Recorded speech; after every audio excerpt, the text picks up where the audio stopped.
Now, we have heard of some groups that are planning demonstrations at Black Lives Matter Plaza starting tomorrow afternoon, and that's where our Jess Arnold picks up team coverage from there.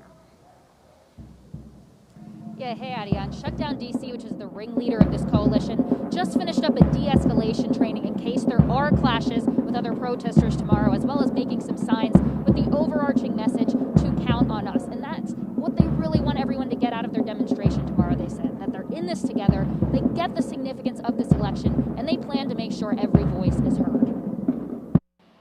What can people expect to see at Black Lives Matter Plaza on Election Day? What we're going to do is meet here in Black Lives Matter Plaza at 4 p.m. We're going to have go-go bands, salsa dancers, dance troops. We're going to project the results of the election up on the side of a building. We're going to have some jumbotrons showing the results of the election. And we're going to come together to watch this historic moment. As Long Live Go-Go founder Justin Johnson explains, go-go music has become integral to DC protests this year, and tomorrow will be no different. Like my good friend LaDon Love says, there's no movement without music, so we're always proud to bring the culture of DC to the forefront of, political situations like this, and especially use it for advocacy and, to mobilize. Why does Shutdown DC feel it's important to join together on the plaza? The Trump campaign is openly talking about ignoring the results of the election. So we know that it's really important that people come out in the streets and show that we're not going to allow that to happen. We're going to defend our democracy, and we're going to make sure that every single vote gets counted. As businesses board up to avoid property damage election night, Shutdown DC is also getting ready for potential clashes with a de-escalation training.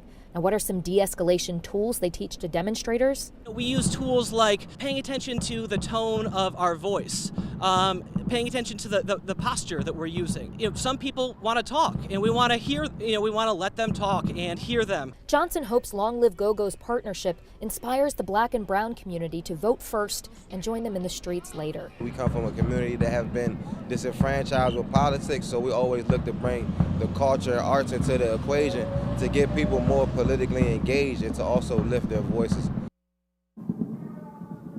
Now, organizers say that they will be out here on Black Lives Matter Plaza from 4 p.m. until midnight. It'll probably sound a lot like it does tonight with drums, with music going on. And they say they plan some type of demonstration every day for the rest of the week, all depending on election results. Now, also worth mentioning, Bruce, there's a church about a half-mile away, Luther Place. They told me that they will be setting up stands and offering water and snacks every day from 5 until 8 p.m. starting tomorrow. Bruce.